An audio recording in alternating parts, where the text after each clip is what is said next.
Welcome everyone to the Joel Martin Mastery Podcast. I'm a networking expert and the author of the upcoming book, No Strangers, How to Build Community, One Relationship at a Time.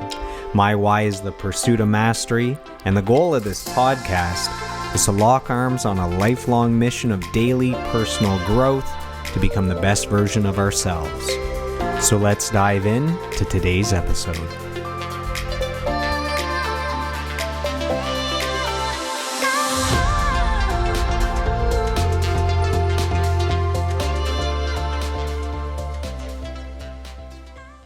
Welcome, everyone, to today's episode of the podcast. We are joined by a very special guest. He is a network marketing expert and a world-renowned inspirational speaker. So welcome to the podcast, Mr. Byron Nelson. How are you doing today, Coach? I am unbelievable. Amazing. Thank you. If you know what, Toronto, we just had a massive snowstorm overnight.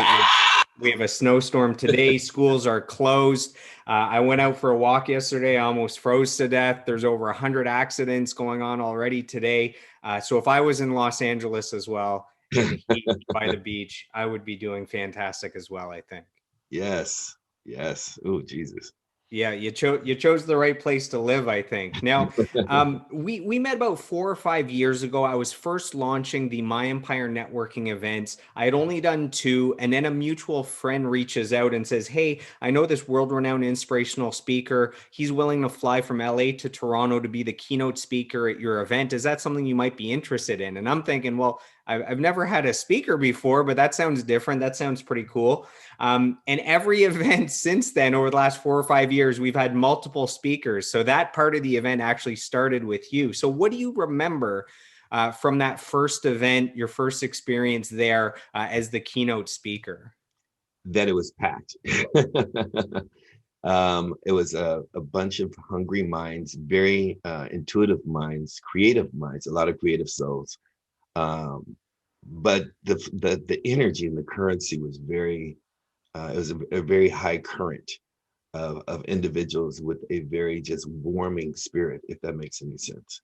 That was my recollection, is that you had hungry minds, and Canada as a whole is just a very warm demographic when it comes to spirits and hearts and people that are welcoming. There's as I've traveled around the world, there's certain places you have to break a certain wall or barrier before they'll welcome you in. Canada is just naturally a welcoming area. And they're always innovative in being the first of new things, just like as of, I believe, 48 hours ago, they're the first to actually accept an ETF dealing with Bitcoin to be able to, allow it into its current currency, and it's been the first for so many things. As a leader in being innovative for allowing new things, cannabis, it's just always been a platform that has led by example to be, a pioneer in allowing things to happen in that marketplace for people to expand, explore, and become more entrepreneurial and more free, So, yeah, that's what I remember. We're going to be talking a lot about network marketing on this podcast episode. You're an expert. You have over 25 years of network marketing experience. You've been with the same company all this time. You built one of the largest organization in network marketing history. So who better to ask these questions? We have a lot of people that are going to be listening to this episode that have never heard of network marketing, or they've heard of it, but they have no experience with it. They're curious. So I'm going to be asking a lot of questions on their behalf, if that's okay with you. Of course, 100%. So let's start by just getting a definition of what is network marketing. If you just break the word down, you have 3 words there. You have net, you have work, and you have marketing.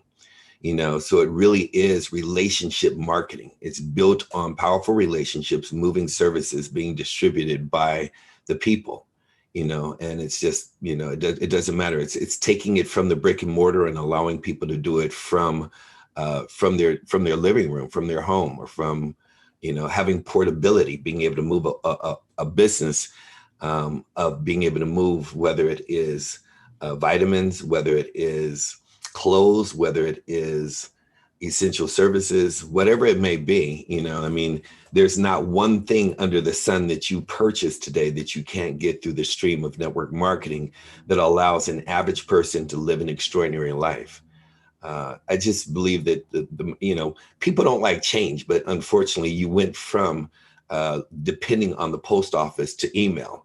You went from sticking in a VHS tape to now streaming on Netflix. So the only thing that is permanent in this life outside of your birthday and your death day and your taxes is change. And this is the new wave, especially in the demographic we live in regards to the health climate, in regards to the economic climate, and in regards to the changing of the guard as far as leadership in every country, is understanding how to allow individuals to take greater ownership of their own life, is to be able to identify and find something that they can believe in, someone that they can believe in order to create their own economic robust machine, without having to rely on the old guard in regards to a job, in regards to somebody employing them.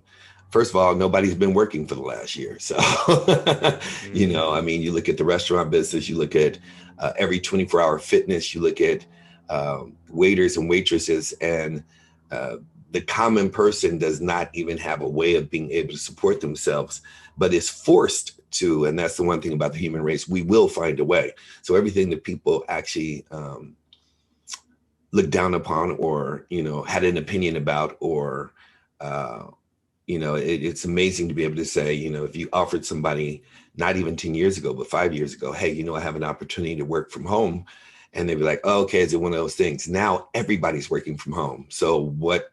It's like you're forced to accept the unavoidable. So that's what network marketing is. Nothing more than learning how to market yourself, to be able to move services, products, or whatever you're moving, in a way that, I mean, you look at what has happened with Amazon.com, Alibaba, that has completely broken the entire retail chain of stores and put out so many businesses. I could use name upon name. So that's all it is. It's just really redirecting the flow of money back into your own hands for people who have the fortitude to move into a space of entrepreneurship.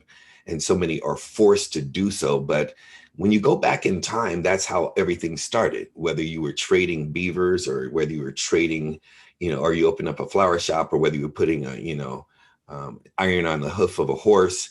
Everybody owned their own business, and it just kept growing. It went into, the manufacturing and the industrial ages came about, and the computer now, has came about and completely changed everything. It's like, well, what is this AOL? Now, it's like, I can still remember less than 5 years ago, if not a little bit within the last decade, of people consistently saying, I'm not computer literate.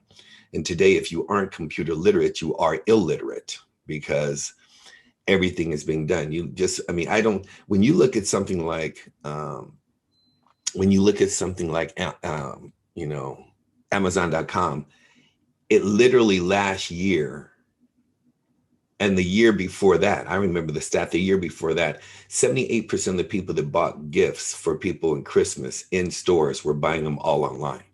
So it just makes sense that to have an online business, if that's where you're spending 98% of your time, your kids and everybody are on Netflix, you got the Disney station, you have Amazon.com, you have eBay, you have all of these different ways in which to be able to, you have Uber Eats, you deliver your food, you're delivering your gifts, everything is being done in an online business. So your banking is being online. You have, it's being done by, e-transfers. Your money is being transferred by money online. So doesn't it make sense that if 8% of your time is being done online, that you figure out how to have a business online instead of all your money going out through online, that you reverse the flow and learn how to have money come in online?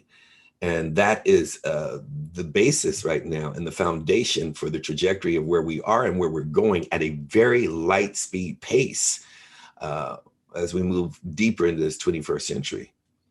You're seeing a shift with the power back to the people. You're seeing that with Airbnb, again, where they don't own any hotel chains, with Uber not owning any taxis. You're seeing it with Amazon not owning any stores, so you're seeing the power back to the people. Now, my question is, did you say, back in the day, people they would have their own businesses where they were offering beavers? Is that because you're talking to me and I'm in Canada? Is that where the beaver came from? That was the first No, thing you brought no. up. Yeah. It's just the first time. I mean, I've been so deep diving in understanding network marketing combined with currency, combined with how money moves. And if you go back in time, I mean, you were trading. You had trading post.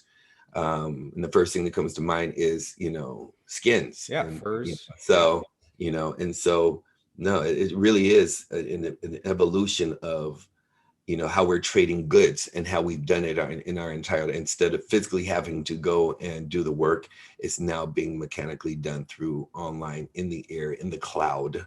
And things are moving much faster. They just have warehouses now that house the physical products and stuff, but you have so many intangible, products and services now that you can virtually get everything without ever leaving your desk. So it's just really finding things that you have an affinity for when it comes to network marketing, something that you believe in, something that makes sense to you. There's a couple of components before you start a business. Does it make sense? Can I do it? And can I show somebody else how to do it? When you think about that, it's no different than every business through all of time. When the McDonald's brothers only had a couple of McDonald's, they had, I think, three, if I believe. Kroc came along and he said, can I do what they're doing? Can I duplicate it? Can I show somebody else how to do it? And does it make sense? And in turn, it transformed the entire distribution channel for fast foods, period, globally. Not in one demographic, not a fad, but it shifted the entire, it's kind of like Steph Curry shifting the entire basketball industry with a 3-point shot, or, he's shifted the entire game. Nobody in a physical world, a basketball world where people are 6'7", 6'8", 7-foot Wilt Chamberlain, Kareem Abdul-Jabbar would have ever thought that if you don't have size and height, that some scrawny little kid could actually change the entire game moving into the 90s, into 2000. I mean, it wasn't even the 90s. He changed it after 2000. It's 2020. So he changed it in the last decade. In the last decade, he's changed, which people are like, oh, that'll never change. We've moved to this point in time. Well, that'll never change. We moved to this point in time. We aren't even talking about in 19 something. We're talking about in 2010, 11, 12, 13. One person shifted the entire industry. Amazon shifted the entire industry. Netflix offered Blockbuster the choice to be able to join us. We'll give you billions of dollars. And they chose not to. And now they're extinct because they did not shift with what's going on in today's society. So in today's society, the people that, you see all these people that have an opinion about network marketing that now are out of a job or are doing pyramids and quick, fast money schemes to be able to try to survive now because what they believed in no longer exists. But the basic foundation of business will never change. You still have to exchange goods for money or for currency, and it's still built on when you went to a restaurant or when you went to a convenience store. It's still built on the relationships that you have. We go back to the same restaurant because we have a relationship there. We love the food, or we know the owner, or we love the feeling. We go to a church because of the feeling that it gives us. And there's thousands of churches. Why do you go to this church? It feeds us. The people feed us, not the brick and mortar or the building. And so business in itself, the fabric of network marketing, is just at the core of great business, of developing powerful relationships to be able to receive goods, whichever they may be, tangible or intangible, from someone that that you trust, and that you can then stay and retain that person, that then in turn, when served properly, will make more referrals. And every business that makes it past the first year is built on referral-based business. I don't care what business you talk about. So it's like, people just have to get past their ignorance. Again, I think people just don't like change. But if you don't change, then you become extinct. If you don't figure out ways to be able to leverage your time and your money, then you become consumed in a very, angry, resentful, opinionated fool, So You mentioned finding a product or a service that makes sense for you, that resonates with you, that you can see yourself working with. Is there a difference between a network marketing opportunity that offers services or that offers products? The only distinction is your belief system. I believe if you believe in something, you can make money at anything, you know. But the best way to tap into the art or the artistry of network marketing is to be able to identify a service or product, something that you can offer that you believe in. It has to be sustainable. It has to be something that will last over time, something that every business has always functioned in longevity based on one component: solving a problem. If you can figure out how to solve a problem now, there's different businesses out there. 7-Eleven changed the world by solving a problem, by being open when nobody else was. Walgreens found, and CVS now, and so many other um, pharmacy stores have followed suit with what 7-Eleven did. So many fast food chains have followed suit with what 7-Eleven did. It's like, okay, we have a new, with global warming and the change of tides of people working two jobs and having a whole new world that is up nocturnally, when before everybody was supposed to be in bed or at dinner with their family by 6 or 7. Now you got people working two jobs in the night shift or going to night school or doing so much just to survive. With the growth of population, going from 6 billion to 8 billion in less than 4 decades.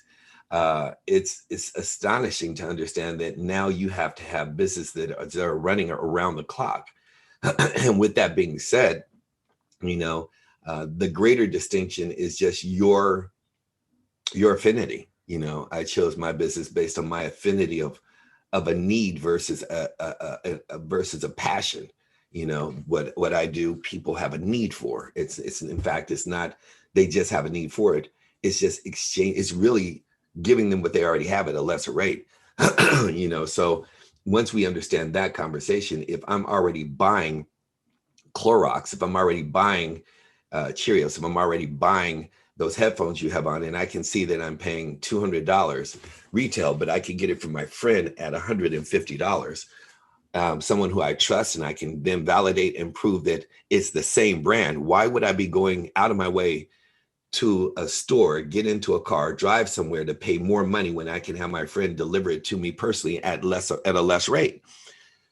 So I don't have anything negative or counter to say in regards to the actual item or products that are being moved, because that's like me playing for the Lakers and saying, I don't believe in basketball in New York, so the Knicks will never have a chance to be able to make it in the basketball industry. I endorse every team or every company within the industry because of documentation beats conversation. Most people have an opinion about, well, is it a pyramid? I've seen these things. I've tried these things. It didn't work. I've seen people do scam artist videos trying to catch people in lies, and have seen people's lives get devastated because of these scam artists, backdoor interviews, which is atrocious. But no matter what industry you get into, if you're an attorney, you're going to have people that are calling people ambulance chasers because they're an attorney trying to get anybody that was in an accident. If you sell a car, you're going to have people saying, oh, he's a car salesman. He's a cheap car salesman. The perception of the negative, there's good and bad on the planet 24/7. That's never going to change. So it's really a matter of doing your own due diligence so that you're very sound in your approach and very solid in your understanding and your education. Because, as I say all the time, it's okay to be ignorant. It's not okay to be stupid. Ignorance means you just don't know. I don't deal with it as much. In fact, I don't deal with it at all at this stage of my life. 2+ decades going into my 3rd decade in the game. I think it's almost like talking to Elon Musk. If you're talking to me in network marketing, to say, the electric car will never work, okay, and I'm supposed to entertain your stupid conversation while you continue to pay gas and mess up the entire, universe with your messed up smog and gas that is outdated. And it's really understanding that you're still using regular gas. And I don't know any stations that have regular gas anymore. We are now using unleaded. Now you're using unleaded, and now you have the duality of using gas and or electricity. And within the next 10 years, over 80%, if not more, cars on the road will be all not hybrids, but then now moving into electricity. So the whole thing of network marketing it's funny. I just had this conversation recently with someone they were so adamant that they would never do network marketing, but they wanted, they're very much into health, and they found this amazing product. And they said, they were waiting for her to actually buy the product, but they procrastinated. So she got the link from someone else. Then she got upset because she got the link from someone else. But she said, "You aren't into network marketing." Yes, but if you don't get the link from me, you can't be a part of our group. So so you're against network marketing, but you're still positioning yourself as an affiliate to get paid off a product being rendered online. No, everyone's in network marketing. They just don't know they're in network marketing. If you make a referral for anything, a movie, a store, a discount, a Costco, you're in network marketing. You just haven't positioned yourself to get paid off of it, which is just, not going to say stupid, just not smart to me. But you make a referral for anything, dating, you got online. I get referrals for everything, for trading posts, for exchanging currency, for stocks, for commodities. For real estate is online now, so, and when you find something that makes sense and it works and it's easy, it's user friendly, easy, and you can save money and time, that's called network marketing. Somebody tells you go to Home Depot, that's network. When somebody just tapped into their network and they marketed something unintentionally and just did not position themselves to get paid. So if someone decides, okay, network marketing makes sense, what advice would you give them on what company to decide to join? Are there certain things they should be looking for? For me, it's finding something that is sustainable, finding a product that is going to fix a problem for somebody long term. It has to have, again, I don't want to get into, I want to make sure I say my words properly so I don't de-edify anything, anyone, or any institution. But for me, it's a matter of, does it work? Can you show me how to do it? And does it have integrity?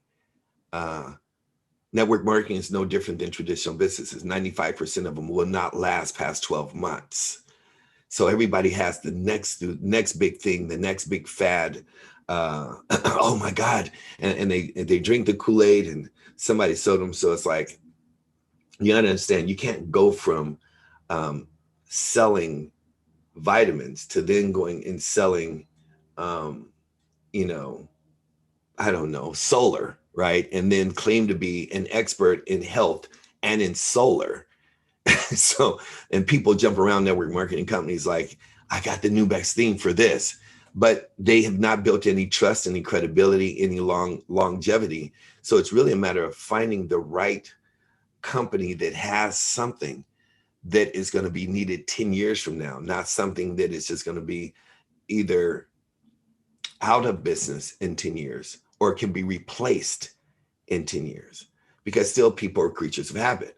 So if you're marketing something that I can get right up the street, I need diapers, you're telling me to buy diapers. I can buy soap and you're telling me to get it online. When I need soap, when I need diapers, when I need toilet paper, I got to go get it now. I don't have time for the next shipment, But if you're telling me I can find something that is truly going to serve me in a timely way, in a now way, consistently over a period of time, I'd say that's the main thing, is finding the services or products that you really have an affinity for and believe in, that makes the most amount of sense with the easiest process of being able to transact that deal. That's in regards to the company. It also is critical that you have an extraordinary mentor, not someone who you get on their training call every week or every month or once a month, or there's amazing leadership that is sold in every company. But that does not mean because you're on their calls, you're actually being mentored by them. You might as well be on an online project. But when you can find someone like yourself or myself or so many others that will take the time to care about your success, and that's a philosophy in which I've built for years. People don't care what you know unless they know that you care. That has served me at the highest frequency of being able to attract, keep, and develop leaders. And that is really caring about your people. And it goes, you become, I am a firm believer and am committed to not building a business, but building a family. And when you build a family and people can see that you're there for them way beyond dollars and cents, then the dollars and cents at some point just start to flow in a reverse cycle and a re-engineering cycle back into your pocket as a default and a byproduct of the work that's put in. But just like a child that becomes Michael Jordan or Serena or a Tiger Woods or a Muhammad Ali or a Oprah, or somebody had to believe in them first to get the gumption to attempt what has never been done. And so this is what this business is built on, not pipe dreams, and not the raggedy people out there saying, well, there's only a few people out there that make money and they make money off the people. What business does not make money off of people? I mean, that's what business is. That's just a stupid conversation to me. If I give you, a pen, a Cartier pen, you give me money for it. If I give you a book, you give me money for it.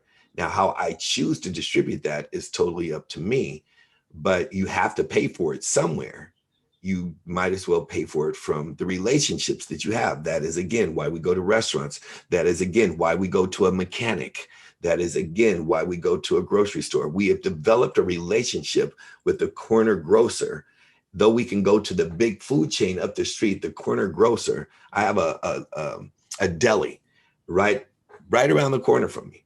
I will go there to pick up my liquor. I will go there to pick up my pastrami sandwich. I will go there to pick up my juice because I know the owner there. Now I can go literally a block closer to a big grocery store that has everything that I need and more. But because I know they're a family business and I know the person there, I continue to go there. I will go out of my way there just to support their business. And that is that's the greatest way of describing transparently what network marketing is getting something that you're already paying for or will pay for from a trusted source of someone who you've already developed a relationship with. It's not about being able to make money off of the people. It's a matter of having a distribution channel. If you own 20 McDonald's, you're going to get a percentage of each one by teaching people how to employ themselves there with the manager and everything else. It's just under a different structure and a different name. In network marketing, you hear the terms residual income, passive income. What are the linear income, passive income, residual income? What is that? What does that mean for people that don't know what that is? I think people throw around the word residual income the way people throw around love. They really don't know what they're saying in most cases. They just say it because it sounds right, or it's something that everybody's using, so I'm going to use it.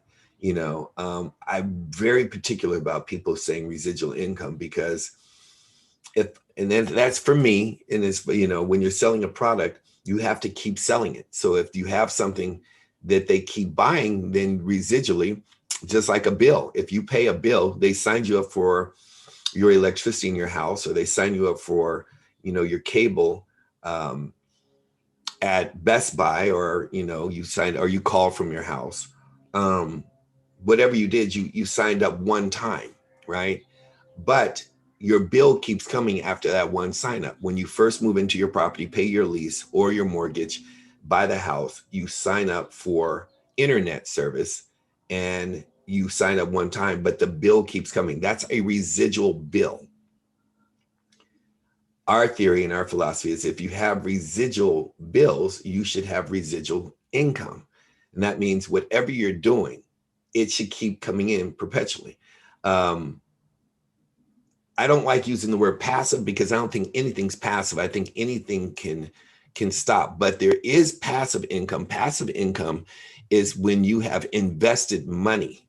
That this is the only way that I truly, authentically will use passive residual income. When I've invested money in a commodity, created an option, purchased into an ETF, bought a bond, and I'm getting interest off of my investment.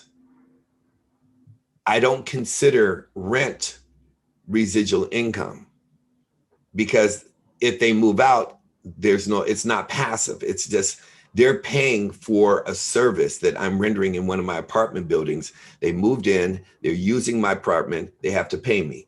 Now, is the payment residual? Yes, but is it residual income, passive residual income? No.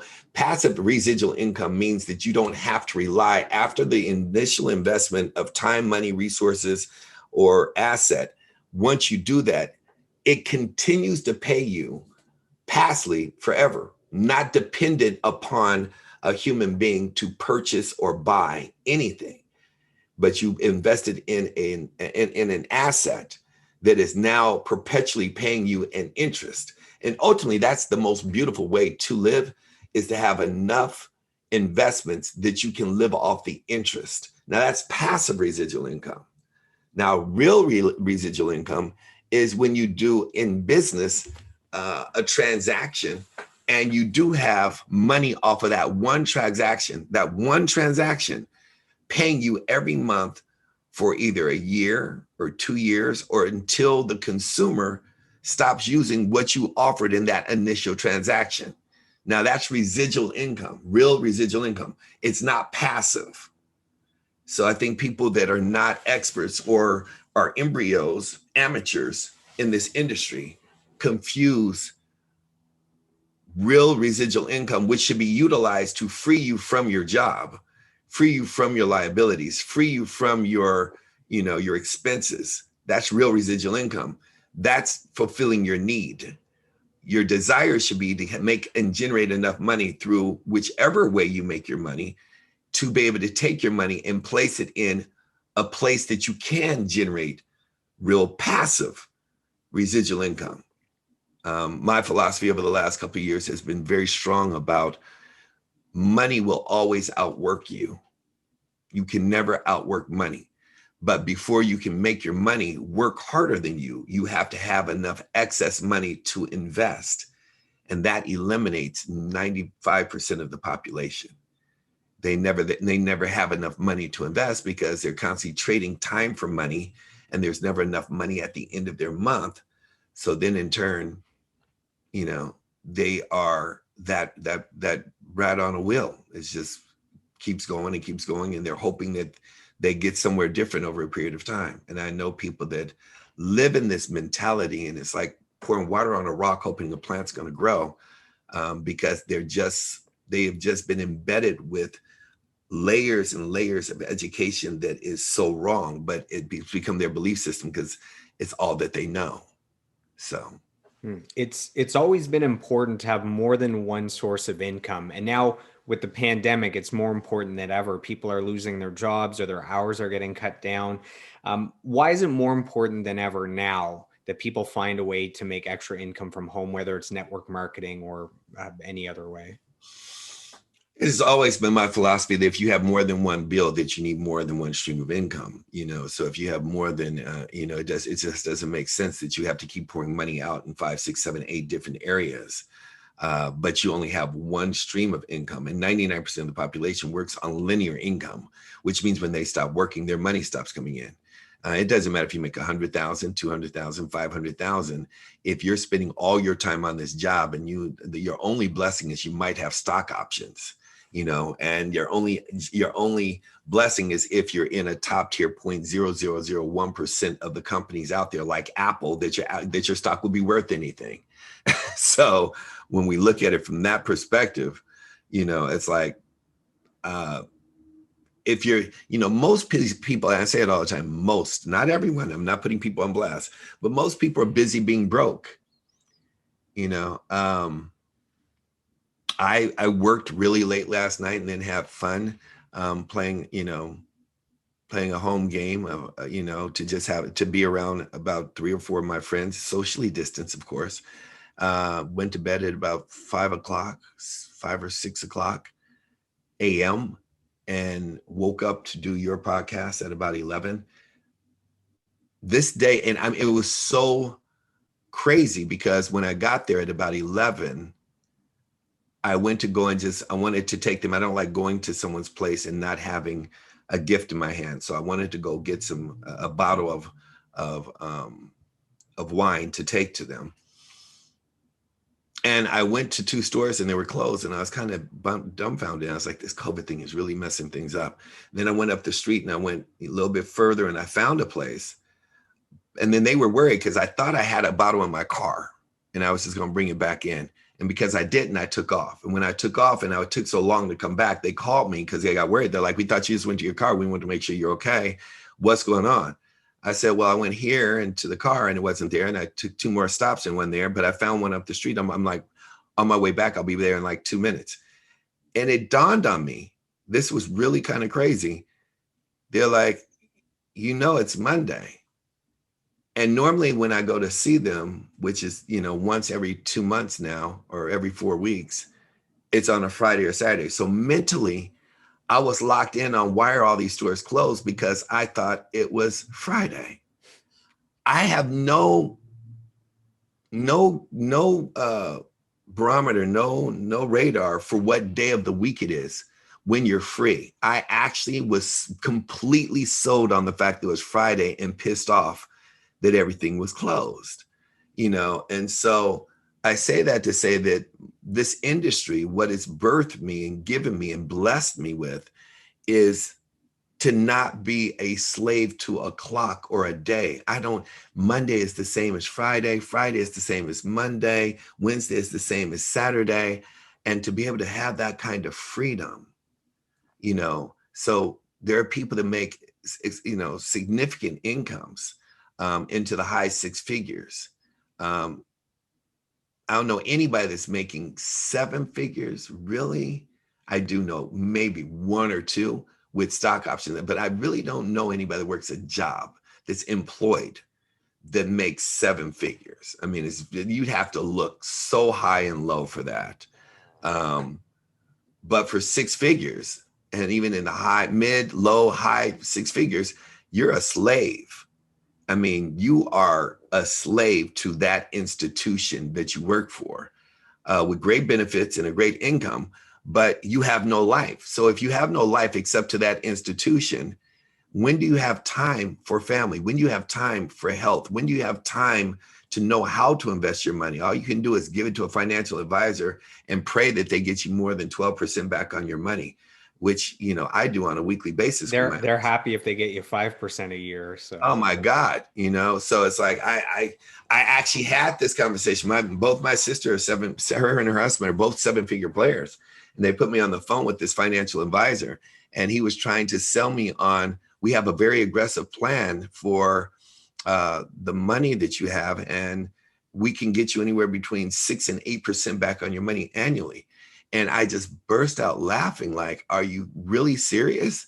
Is this what you went to school for 6 years, you got an MBA from one of the top universities, you are a partner at a firm, to tell somebody that is intelligent that you can get them 6 to 8% return on their money, when I get a minimum of 25 to 35% interest back on my investments per month. And I'm pissed off about that. That is just crazy. But I understand that's what you're paid to do, is take people's money, take your cut, whether it goes up or down, give them a little percentage, and hope that they never really find out, because they don't know any better. They've been too busy working for somebody else to think, they're like, hold it, I only get 6% in the bank, you're going to get me 12% and it's going to be safe. That's really good. That's called really stupid. It's the same thing about your time. It's like, for you to work for I don't like calling people stupid. I got to find a different word for it. But when you're working on a salary and you're making 60, 70, 80,000 a year, if you're lucky today, if you're lucky. But those that do from 70, let's just use the really extraordinary ones that are blessed to go from 70 to a 6-figure income. That means that even if I bust my tail and I go to work and I work harder than everybody else this week, my check will look the same. But I'm just happy for the next 2-3 years that I have job security. But there's no security. There's not one person that keeps a job past 3 to 5 years in any industry, unless you're a fireman or a police officer, which in today's society, I wouldn't want to be anywhere in the world. But a fireman, a police officer, or a nurse or a teacher, which we won't even start that conversation. Outside of those 4 industries, unless you've developed your own craft, such as a plumber, a developer, a contractor, which is a sidebar, but you're looking at 90+% of the population will never keep the same employed job for past 3 to 5 years without being traded at the auction block to a new institution, and prayerfully in the same industry. There's so many people that come from other countries that have doctorates that will never practice in which they actually got their major in, just to be able to survive and be able to, they have to constantly reinvent themselves, constantly learn new things. There was a study that showed that the average person changes jobs every 2 to 3 years. Every 2 to 3 years? On average, every 2 to 3 years. So they say, with network marketing, if you're reaching out to people, that you got to follow up with them every few months, because you're going to catch all the people that are hitting their 2 to 3 years where they're about to switch careers. Guaranteed.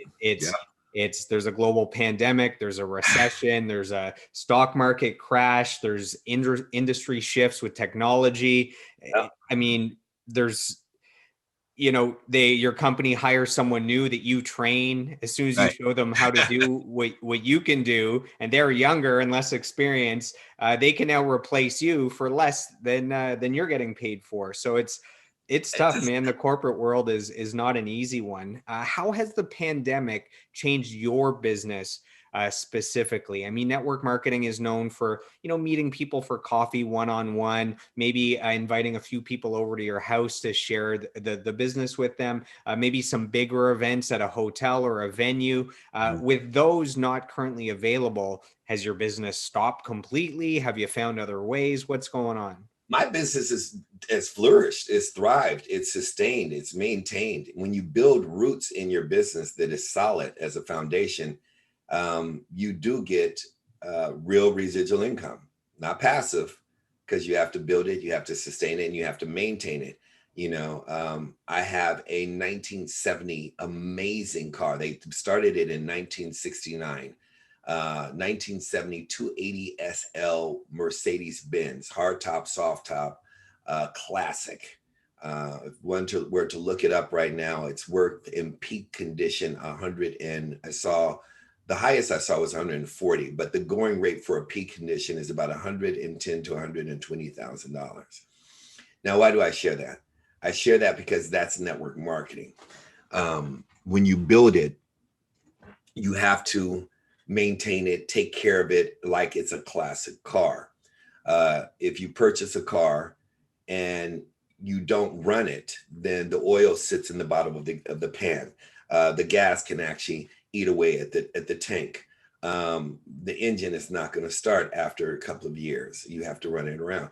And so in that, my business was already a vintage piece that already superseded time, space, and in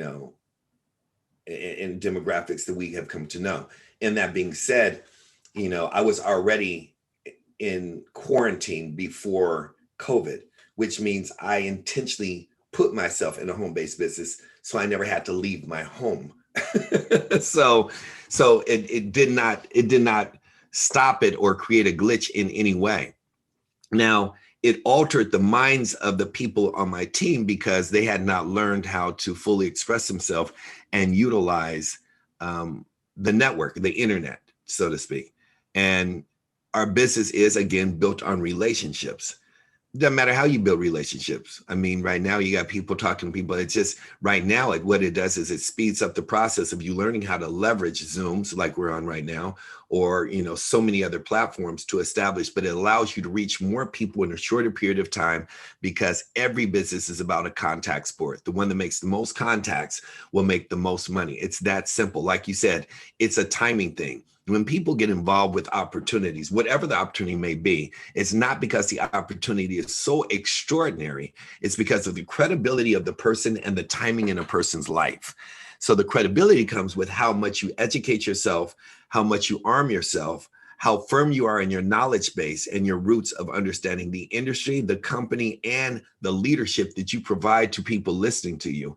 And in that attracts extraordinary leaders around the world that are all hungry and thirsty in this famished state that this world is living in right now that needs. I have a person who's been reaching me literally every day from Switzerland, just saying, you talked about an opportunity. I need to understand it. I need to know. I need something here. On the internet, I met this person once on a plane about 4 years ago, going to Canada. And she owns her own gym. She's in, and it's snowing there, and she's in Switzerland. And she's just like, I need to know. I mean, I don't go a week. I mean, this might have been the last week because of Valentine's that I've gone without talking to her for her to understand the business. It's just been the timing and the time zones that she hasn't been in front of the computer. But people start looking for you when you start branding yourself as an opportunity, and opportunities come in the form of people, not in the form of companies. It always has. A good mechanic, somebody refers you to him. A good restaurant, somebody refers you to him. A good restaurant, somebody refers you to him. So, I mean, when it comes to a good gym, a good book, you know, a good Netflix movie, you know, somebody's like, what's a good series? I mean, what am I doing with my time? So a good dentist, you know, somebody that does insurance. It's always done from a relationship.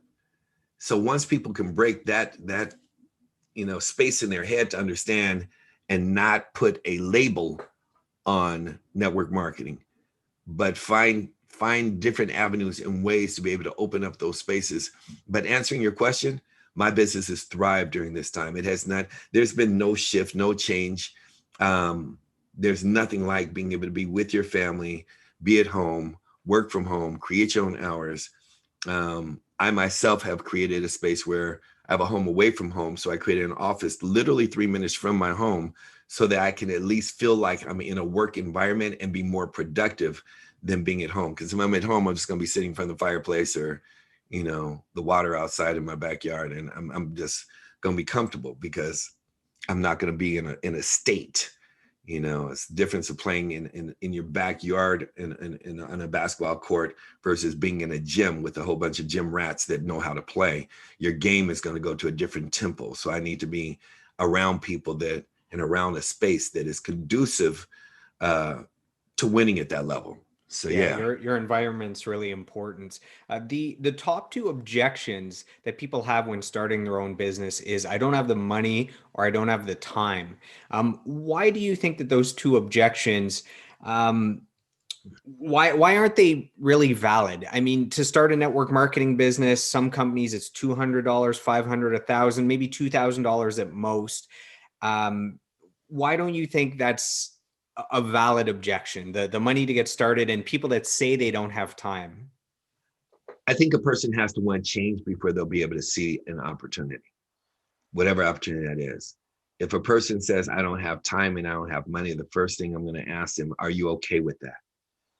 Are you okay with not having enough money, or do you want that to change? If you want that to change, we need to have another conversation. If you're comfortable with where you are with not having time, and you're obviously, you know, Tiger Woods, or you know, you're obviously LeBron doing what you love doing, then you should keep doing what you're doing.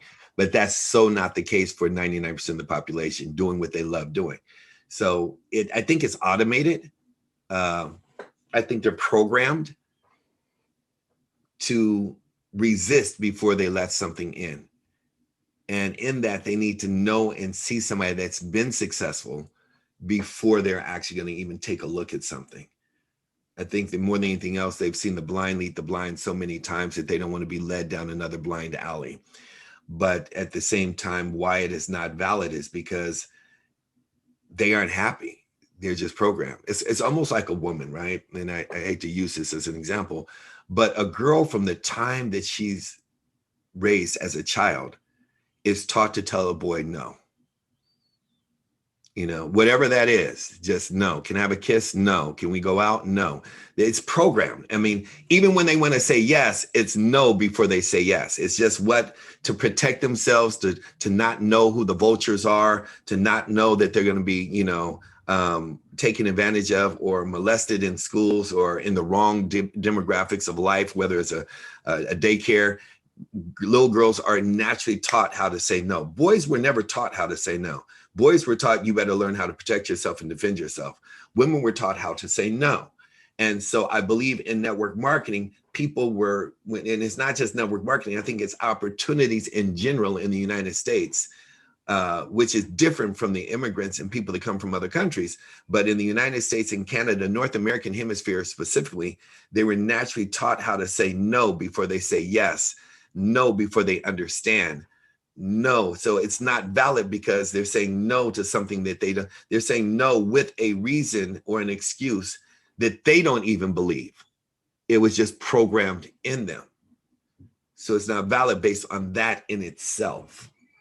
Once a person has an understanding, I've never met a person said no. They just said either not right now, or I'm ready to get started right now, or in another couple of months, or how can I support you? But they need to understand, and we need to have a posture, a knowledge base, a track record over time showing that we know what we're doing and be able to validate that what we're doing works for us, and others will see that it can work for them. So once someone sees the actual value of the opportunity, then the initial small startup cost isn't a big deal. They can make that back quickly with bonuses. And when it comes to not having time, when they understand this properly, they realize that they can work as little or as much as they want around their own schedule, and it'll allow them to get their time back. Yeah, I mean, I heard this guy in this trying to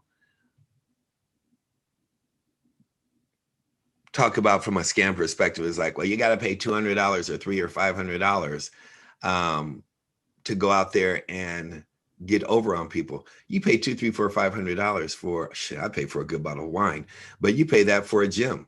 You know, you pay that for, and the service is that they allow you to use their facilities. So, you know, they don't count on one person to pay for that facility. They pay on a lot of memberships to pay that. Now, whether you take advantage of it or not is totally up to you.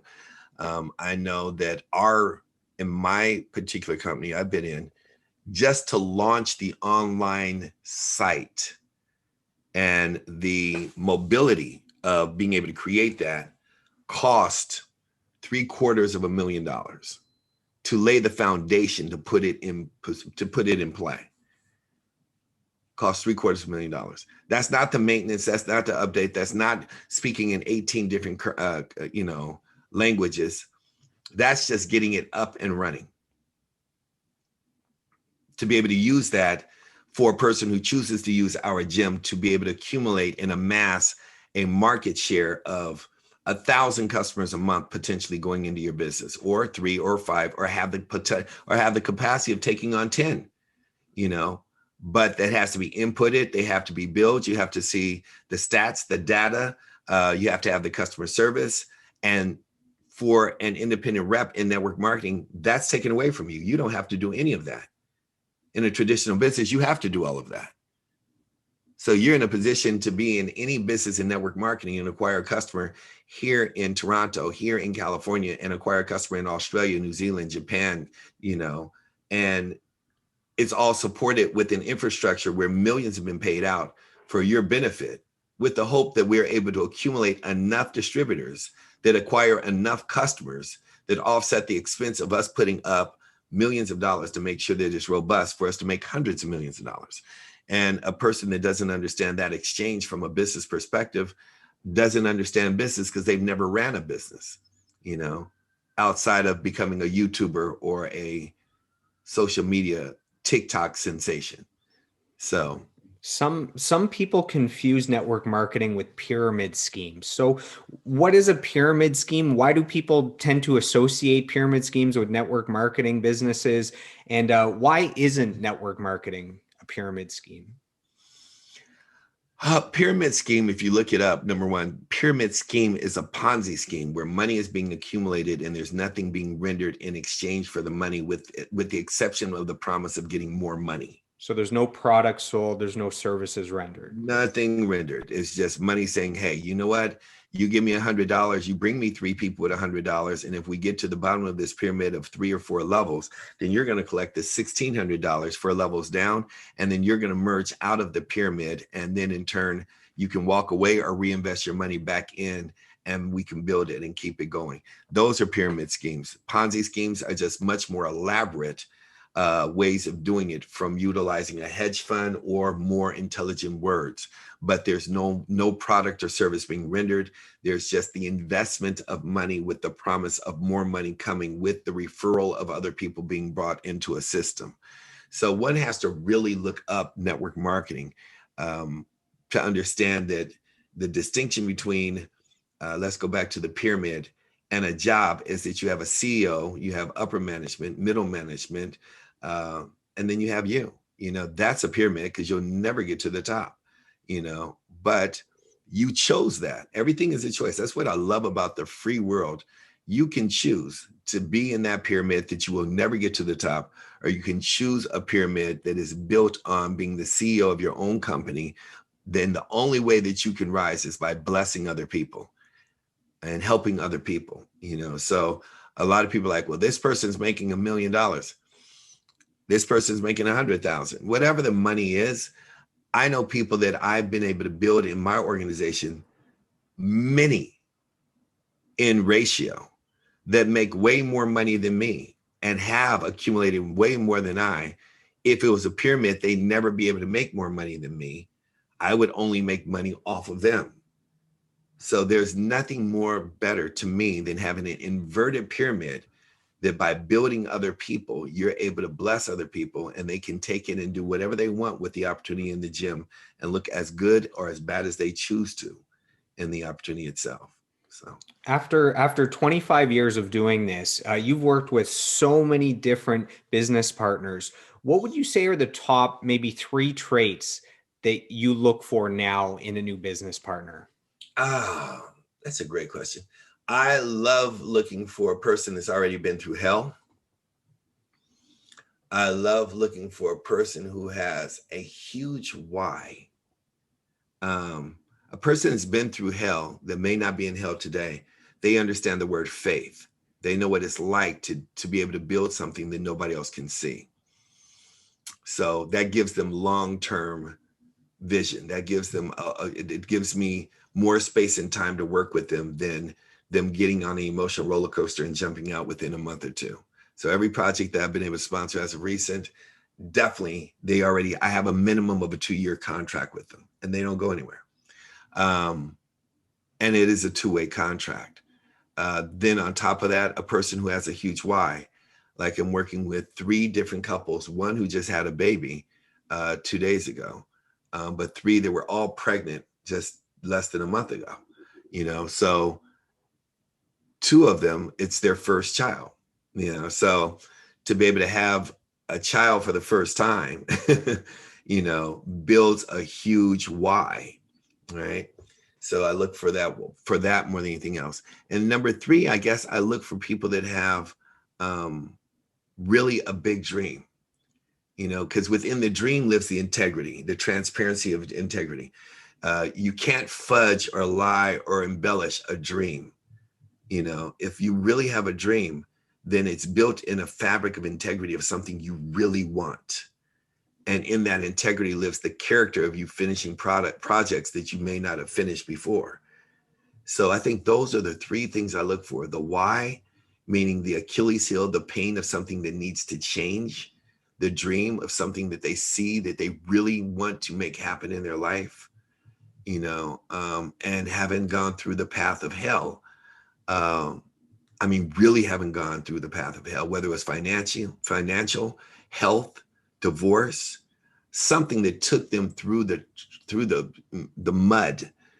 And they're like, I never want to come back here again, that I can provide time and money that will give them a buffer from ever having to go there again.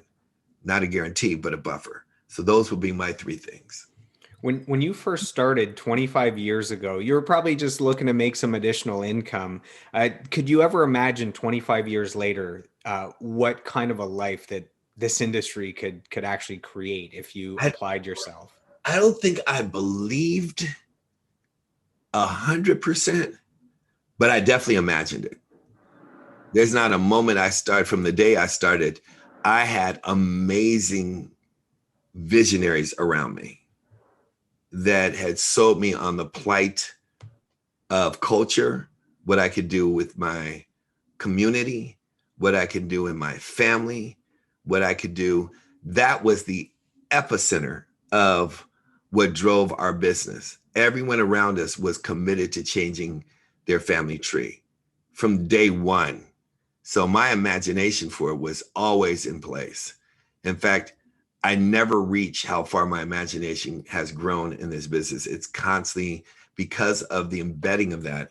I'm glad you actually brought that up, because it actually brings me to a space of what I'm doing for my new projects. I just dreamed. And dreams get you up early in the morning, keep you up late at night. It's not a wish. You actually build it. And it just kept building, brick after brick, mortar after mortar, and step after step. And it just kept coming to a reality. So you're also a world-renowned inspirational speaker. That's allowed you to grace the stage with some of the greatest speakers in the world.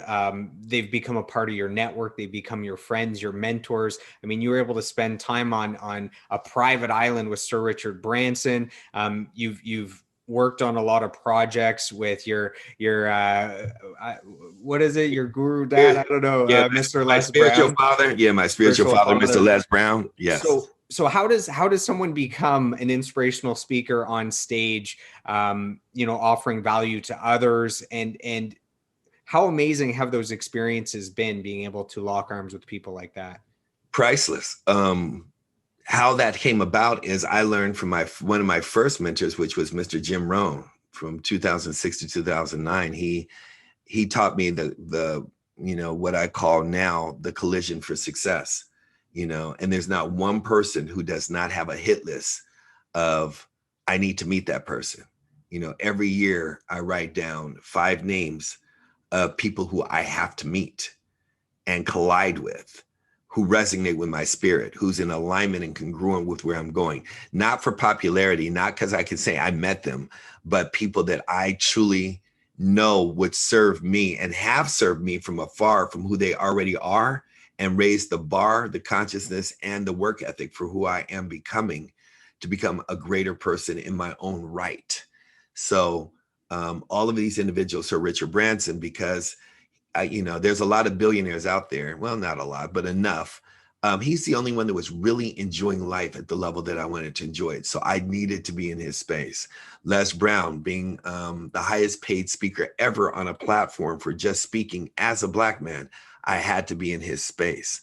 Mr. Jim Rohn, having studied him for years and emulating his entire life to become an expert within the industry, and then an expert on stage as a coach, as a teacher, as a mentor, as an author, as a person in which inspired the world. I had to be in his space. So when you put that on your radar, you find a way to get in that person's space and not just be in the crowd, but become a part of their world, their culture. And how can I serve them that they will take note of me? They'll take, I want to learn from them from a direct perspective. At their foot, I want to be able to study them. I want to hear and understand. And the moment that your arrogance and your ego gets in the way of what you think you know from somebody, because you know them, you kill the relationship and your growth, because until your bank account looks like theirs, your law of familiarity will kill your growth. So yeah. As we wrap up the call, what advice would you give to your younger self if you were just getting started now in network marketing? So you have 25 years of experience, of training, of mentorship, all that stuff. If you could go back in time to, a super young Mr. Byron, now maybe not even Mr., just a super young Byron Nelson, about to get started, about to sign those papers, what advice would you give him to get back to the very pinnacle of this industry in record time? Talk less, think less, do more. Just do what they tell me to do. Talk less, think less, do more. Stop talking, don't think, just do, and completely document and track your results. The people that don't win, they're either talking too much or they're thinking too much. If you can minimize that, you have to trust the system and the mentor in which you chose. You have to trust the mentor and the system in which you chose. And you don't stop trusting that mentor and the system until you get where you need to go. One of the best calls I got was probably this week. Renata, a young lady in my organization, has been #1 for the past, now pushing 4 to 5 years. And she's just like, I need your coaching and mentoring again. Will you hold me? I mean, for accountability, can we, I want everything that you have. I want to be on every call. I need to be on everything that you're doing. And she's already #1 in the world for what she's doing. And when somebody comes back around and they've hit that level of success, they're inches away from a massive pay raise. And they already are revered by the institute, the company, the people. Their people have a massive global organization, and they're humble enough to say, I'm not where I need to be. I've had other leaders like, I know what to do, but then it's like, okay, then I'll leave you alone. You see what I'm saying? It's like, I just had the conversation with somebody in Australia. I was like, I'll leave you alone. I'm just trying to help, but it's like, again, it's when the student is ready, the pupil will appear, or the teacher will appear rather. And so for me, I had to humble myself because I'm now elevating to another level of growth for myself, which means I had to, that's why I'm completely stealth. I think I told you right before we started the call, all my social media is being turned off. If it's not being used to monetize, if what I'm doing on social media is not being used to attract, like what social platforms you're using, I've seen are attracting money. It's attracting people. It's attracting players. But for myself, I don't need any more players. I don't need any more customers per se. I have enough projects to work on and develop other leaders right now that I don't need the sidebar distraction for myself to just be on social media, So it's really, that's what I tell my younger self: say less, talk less, do more, listen better, listen better, listen better, do more, and don't stop listening and doing until I get to the level economically that I set for myself. So my first bar was 10 grand a month. That was my first bar for myself when I left my job. I didn't care how I was going to get there. I just needed to make 10 grand a month. I would have got there so much faster had I said less, talk less, and did more of just following the instructions and of truly following the instructions and trusting the system. I think the biggest problem is people don't trust the system. My business had nothing to do with the money that I made per se. I got to 10 grand a month. It came from a diversified stream of being able to do it from 3 different sources. But I would have got there so much quicker had I shut up, stopped thinking, and just did what the system told me to do and what my mentors told me to do until I reached that pinnacle. And then I would have known how to do it and then just duplicate it over and over again. So yeah, that would be my suggestion to my younger self. If our listeners want to reach out to you, if they want to stay in touch, if they want to see what you're up to online, I know you're going to take a little bit of a break from social media, but you do have a lot of content going back years that they can dive into. Where can they find you? I know you have a Facebook group or a Yes. Facebook page, Well, sorry, and then you're they, on Instagram as they well. can find me on YouTube. I'm almost sure between it's 2021. Yeah. So Just Google April, search, YouTube search, yeah, April Facebook 1st, search. April 1st, I'll tell you, April 13th, the day my father, um, it's his birthday actually, on April 13th is the day that I'm going to open back up my Instagram, which is Mr. Byron Nelson. It's just Mr. Byron Nelson. For Instagram, it's just Mr. Byron Nelson. On Facebook, it's also just Mr. Byron Nelson. On Facebook, you can find my page underneath my name. But until then, I would just use my Gmail, which is mr.byronnelson@gmail.com. Between now and then and throughout the entire year, it's always best to just reach through Gmail. Mr.byronnelson@gmail.com will be the easiest way to be able to find me. That was network marketing expert, inspirational speaker, Mr. Byron Nelson. Thank you for joining us today, everyone, and we'll see you on the next episode. Yes, yes. I hope you've enjoyed today's episode, and I'd love to hear from you guys. My goal is to grow this podcast organically, where you're giving me feedback on topics you'd like me to cover and guests you'd like me to interview. You can reach out to me on Facebook, Instagram, and YouTube at Joel Martin Mastery. Joel is Joel, and on Twitter at Joel Mastery. So I am done. I am complete. I approve this message, and I'll see you on the next episode.